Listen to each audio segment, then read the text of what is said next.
Dan malam hari ini kita akan dibanjiri kebenaran firman Tuhan dengan tema masih tetap Hari Raya Kristus Raja Semesta Alam yang akan dibawakan oleh Romo Wilfried. Selamat malam semua. Selamat malam semuanya. Kita bergembira karena hari ini kita merayakan pesta Kristus Raja Semesta Alam. Raja yang luar biasa. Raja yang tidak mengandalkan simbol-simbol lahiriah. Tidak menunjukkan kebesaran dengan kekuasaan manusiawi. Tapi raja yang mengandalkan hati yang selalu melayani, hati yang selalu mengasihi. Dan kasih Yesus itu konsisten. Kita lihat dalam Injil hari ini, bahkan sampai di atas salib, sebentar lagi akan wafat, dia tetap menunjukkan kasih kepada penjahat di sisinya. Kasih Yesus itu konsisten. Dulu baik, sekarang baik, pagi baik, sore baik.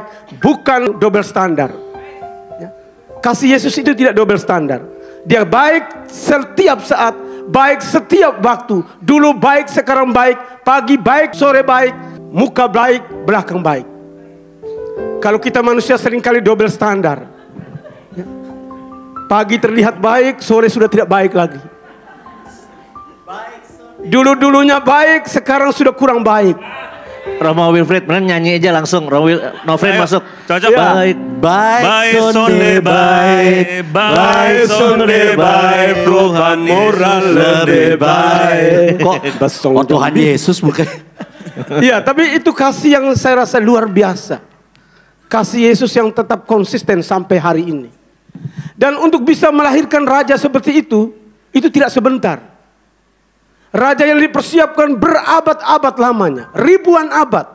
Kalau Bapak Ibu mendengar lagu Malam Natal, maklumat tentang kelahiran Yesus Kristus, penyelamat dunia, beribu-ribu abad, sesudah bumi dan segala isinya diciptakan, 18 abad, sesudah Abraham menerima panggilan Allah, 12,5 abad, sesudah Musa memimpin umat Israel ke tanah yang dijanjikan. 12 abad kemudian.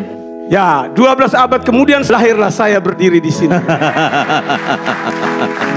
Bapak Ibu, saya mau katakan bahwa untuk melahirkan pemimpin yang luar biasa seperti itu tidak gampang. Tuhan merencanakannya berabad-abad. Karena dia mau menghadirkan bagi kita seorang raja yang kita sebut sebagai prototipe, tipe ideal. Raja yang standarnya tinggi dan kepada dia kita semua mengarahkan perhatian. Kita semua mencontoh, kita semua belajar. Dan Yesus itu raja yang kalau kita baca dalam Yesaya bab 11 ayat 8, seorang raja damai yang akan membuat semua bersaudara, ya. Serigala dan domba akan makan rumput bersama-sama. Anak singa dan anak domba akan tidur bersama-sama. Anak yang menyusu dapat tidur di dekat liang ular tedung, dan anak yang cerai susu dapat mengulurkan tangan ke sarang ular beludak. Damai sekali.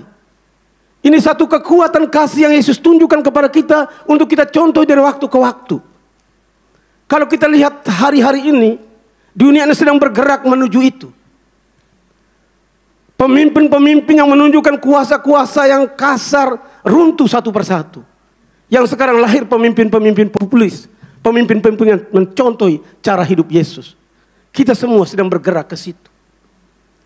Sebagai imam, saya menyadari contoh Yesus ini saya jalani ups and down.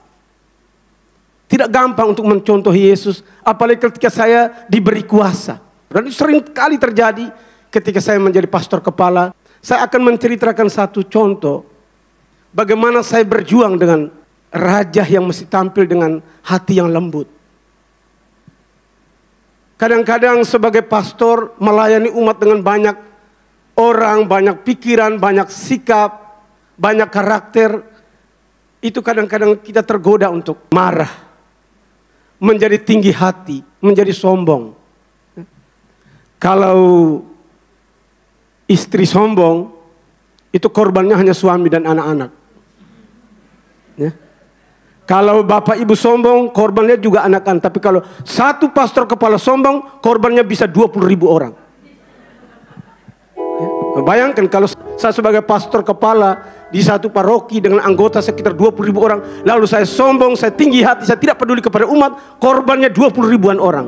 Dan kalau saya ada di situ 5 tahun, mereka menderita selama 5 tahun. Saya mau menceritakan bagaimana saya bergulat dengan itu. Satu contoh kecil dari banyak hal yang sudah terjadi. Satu kali saya sebagai pastor kepala harus memimpin perayaan pemberkatan nikah dari umat paroki saya. Mereka saya minta datang jam 8 tepat waktu. Dan Bapak Ibu tahu masih muda dan pastor kepala itu maha kuasa. Roma locuta causa finita. Roma bicara habis perkara. Roma Wilfred bicara habis perkara. Ikut itu. Itu raja yang sombong, raja yang tinggi hati. Dan saya terapkan itu. Saya suruh mereka datang jangan terlambat.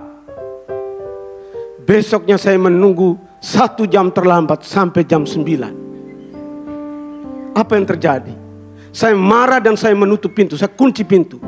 Saya tidak mau rayakan misa pemberkatan nikah itu. Mereka datang, saya intip dari dalam itu, ketakutan, mereka gedor-gedor dan pelan-pelan mereka diam. Karena takut raja sedang murka. Ya, raja sedang murka. Mereka semua diam, menunggu saya balas 1 jam. Dari jam 9 sampai jam 10 saya tidak keluar. Kalau kamu macam-macam saya lebih macam-macam lagi sama kamu. Lalu saya menyadari hari ini adalah hari pemberkatan nikah. Hari amat bersejarah dari pasangan nikah ini. Apa yang akan mereka catat dalam hidup mereka kalau hari bersejarah ini saya rusakkan. Saya ini pastor, saya tidak boleh rusakkan hari itu. Apa yang saya buat Bapak Ibu? Saya ambil cermin, kebetulan cermin di kamar saya tinggi saya. Lalu saya duduk menatap cermin itu.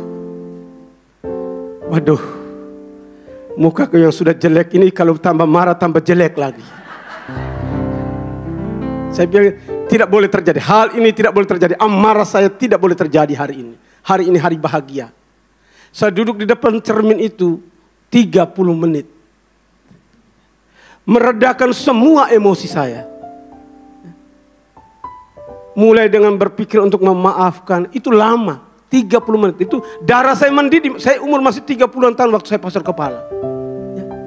Saya marah tapi saya kemudian turunkan. Saya sadar itu amarah itu saya turunkan pelan-pelan dari kepala ke leher, ke lengan, pelan saya tarik napas pelan-pelan.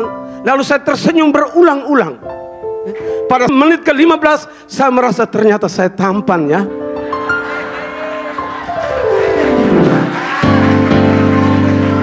Dan senyum itu saya teruskan, saya redakan sampai senyum itu betul-betul senyum yang lahir dari hati saya sendiri, bukan saya paksakan. Saya mesti lihat betul, saya pastikan bahwa saya keluar, buka pintu, mereka harus tahu bahwa yang keluar ini Roma Wilfred yang sedang tersenyum. Bukan senyum setelah marah, tapi senyum yang benar-benar tersenyum. Dan apa yang terjadi setelah 30 menit, setelah perjuangan, mereka tidak tahu saya berjuang. Mereka ada di depan pintu itu, saya buka. Dengan senyum yang saya sendiri tidak tahu apa yang terjadi senyum saya waktu itu. Lalu mereka bilang begini, spontan sekali, mestinya mereka ketakutan. Tapi mereka bilang, Roma tidak marah. Saya tidak, saya hanya kecewa. Saya dengan senyum, ayo kita pergi misa. Dan saya merasakan misa yang betul-betul luar biasa. Misa yang semarak dan koor mereka yang luar biasa. Dan perayaan itu menjadi perayaan ekaristi pemberkatan nikah terbaik selama saya menjadi imam. Lalu mereka mengundang saya pergi ke tempat pesta. Saya pergi dan makan, ambil dobel-dobel, menarik patah pinggang. Lalu mereka katakan, Roma luar biasa, dari marah menjadi tersenyum sepanjang hari. Jadi saya rasa itulah perjuangan saya. Karena saya tahu bahwa pastor salah saja benar, apalagi kalau dia benar. Ya. Dan inilah, saya kira satu cuplikan kecil dari upaya saya untuk mencontohi raja yang rendah hati. Memang ada banyak hal lagi yang saya penuh dengan perjuangan untuk ya sabar, mau rendah hati. Tapi ada kalanya saya gagal, lebih banyak saya berhasil. Puji Tuhan. Karena itu pada malam hari ini bersama kita semua, saya akan memuji dan memuliakan Allah bersama dalam lagu How Great Thou Art.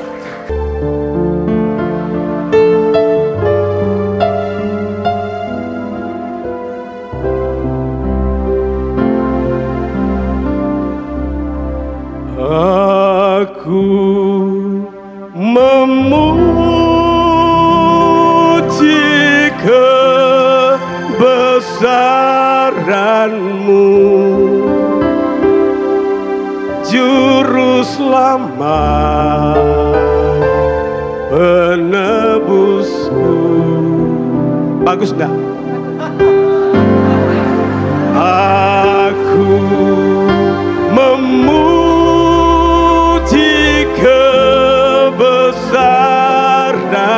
Yes, amin. Juru Selamat penebusku.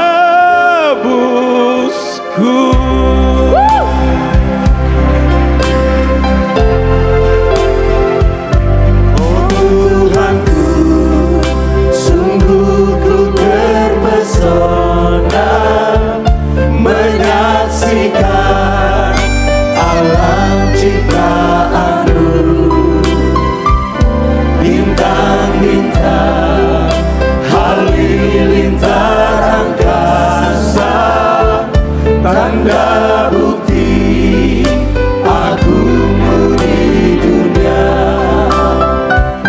Aku memuji kebesaran-Mu, Juru Selamat penebusku.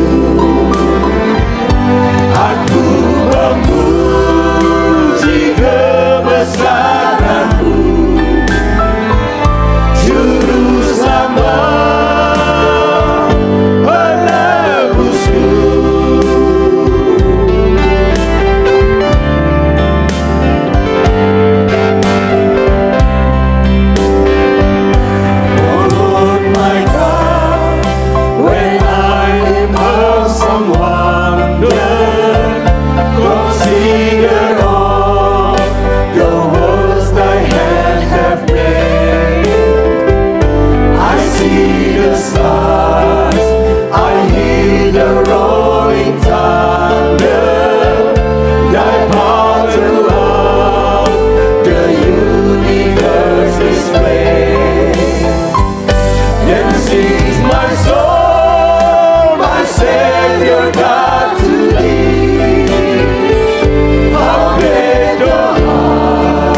Luar biasa. Aduh Romo. Memang itu adalah raja atau imam yang boleh merendahkan diri. Itu contoh yang sangat konkret banget. Contoh kecil. Kecil tapi impactfulnya buat 20.000 umat tadi ya. Yes. Oke, Romo Wilfried terima kasih banyak. Luar biasa, sekali lagi tepuk tangan dong ya.